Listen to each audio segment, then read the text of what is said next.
is that what you should understand here is that when you graduate and you go out to look for work, the faculty that you want to join, there's something that they need from you. It's not like they need another PhD person to be at the office. You understand? They are looking at the value you are bringing to their faculty. So in the same way, in choosing, let's say somebody you want to collaborate with, the person that you are associating yourself with should be somebody you can gain something from. You can learn something from. Because when you are after school, when you're going to look for a job, you have to make sure that you market yourself to the extent that they know that, oh, when it comes to this area, you are good.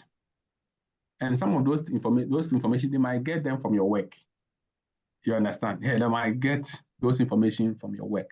Because some institutions, some faculties, they don't even have somebody who can use data. They don't even have somebody who can even use SPSS. So if you are a new graduate who is going there, and they know, oh, this person has knowledge of this, have knowledge of that, it means that that person will be very helpful to that faculty. So in the same way, when you want to team up with someone or you want to form a network with someone, you have to make sure that it's mutual benefit.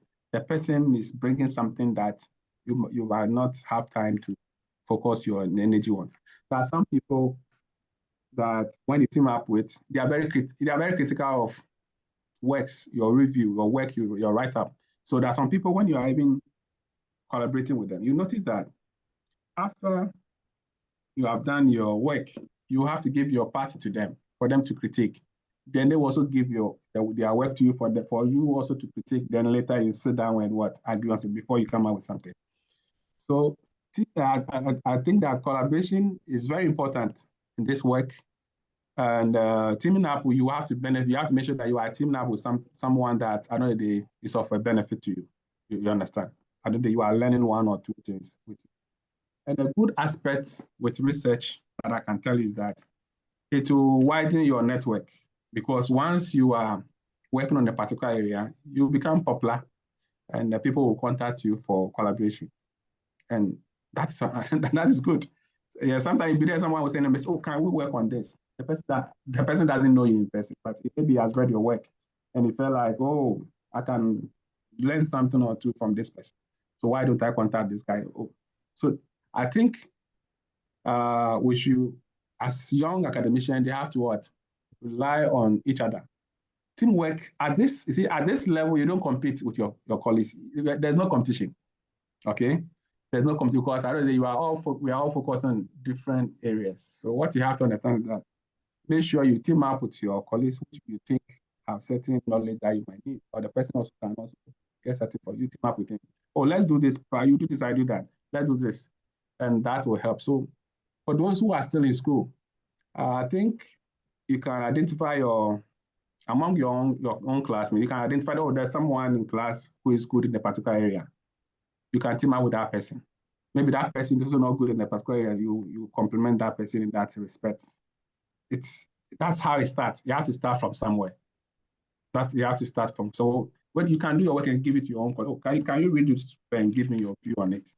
And the person will also make sure that one day maybe he also assign you to something of which it will be of benefit to him. So we have to make sure that before we get out of school, we have formed that network. You understand? You have that networking among our colleagues. And after we even go out of school, we can even rely on them for a couple of stuff. It's very important. Going forward, it's very important. Networking is very important. You should try and find every means to ensure that we are in touch with each other, or you are learning one or two things from your own classmates. And sometimes not only your classmates, you can get closer to a professor in your department. Okay, let's say there's a professor in your department you think is good in a certain area, you can contact that professor. And then from time to time, you visit him, you ask him, what are you working on, Prof? Can I help you with this? The professor might not help you, because he knows that once you are getting close, there's something you need, and that person will assign you to something, and through that you will gain.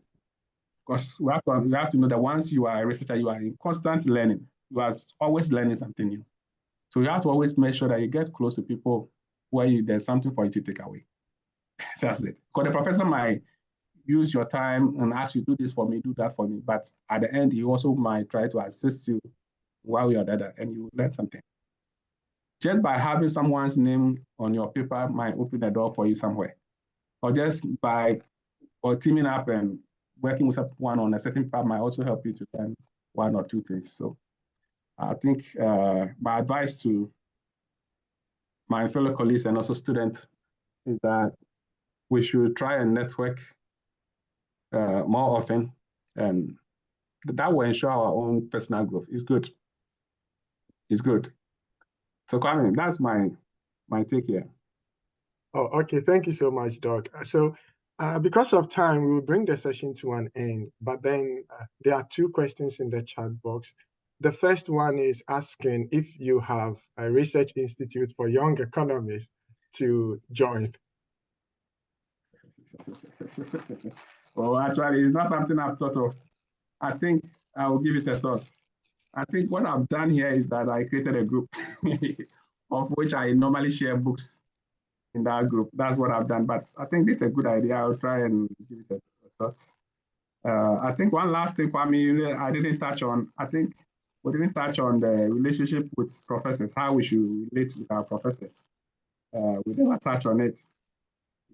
I think if you offer me some free time, let me touch on that. Because sometimes students will approach you and they'll approach you with a certain topic and you ask them, has your professor seen this? And the person might be like, oh, my professor, I met this person two months ago. Or some students, even a whole semester, they've not even been with their professors. So I think that let's give some free time to touch on this one. Our relationship with our supervisors. See, what I once learned was that I once learned that choosing a professor is like choosing it's like marriage. That's what I once learned. I learned choosing a professor is like an arranged marriage. And that marriage ends in divorce without going to court. You can look at this statement in two ways. So what it suggests is that after your graduation, you might not be in contact with your professor anymore. So you think that the two of you have divorced. Or the relationship will continue afterwards, graduation. Okay. So we have to, as students, we have to make sure that we have that cordial relationship with our professors. And so that after school, we can still be in contact with them. It's also very important. Sometimes some professors' recommendation can also open doors for you as a student. Or some students after school, their professors, they don't even hear from them again. I think it's a bad thing. And so as graduates, what we have to do is that during our time of research, we have to establish a good relationship with our professors. It's not like just saying, oh, yes, sir, yes, madam. No, I'm not. That's not what I'm trying to say. You see, try and let the professor know that you are up to something. See, or you know what you're about by engaging him respectfully. That's why you can tell, Prof, can I meet you on this issue on this day? Then you go there, since you have an appointment with the professor, you can then go there and touch on certain critical issues related to your studies or your work, your research work. See, that alone, if you keep on doing that with the professor for some time, it will create a good impression on the professor. And the professor might just stand somewhere and give a comment about you, and you don't know what he's going to say. That comment might favor you. So this, my student, is very serious. Or sometimes they'll just, oh, this guy is not, he doesn't come to unless I even call him to come. So if a professor has such an impression of you, then mean that man might not speak well of you.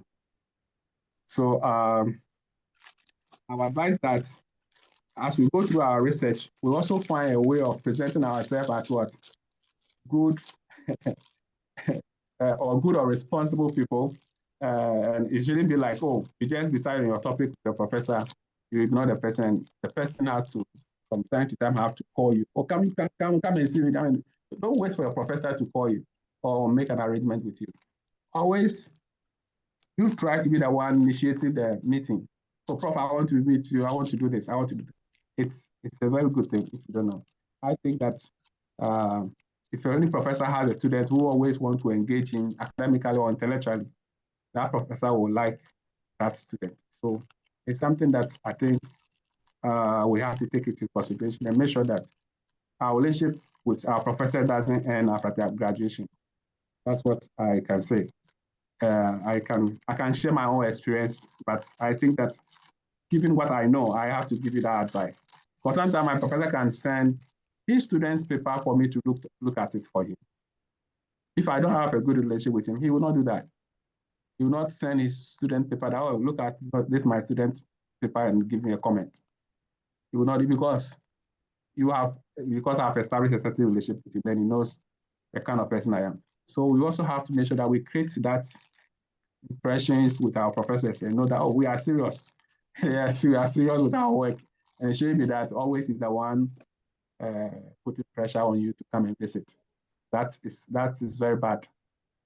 Anyway, Kwame, like I said, I'm always available if there's anything that we can share to help our fellow Africans or our fellow our colleagues from any part of the world on this platform. I think we are happy with it. Okay. So on this note, I can on make this note, myself available, so we do that.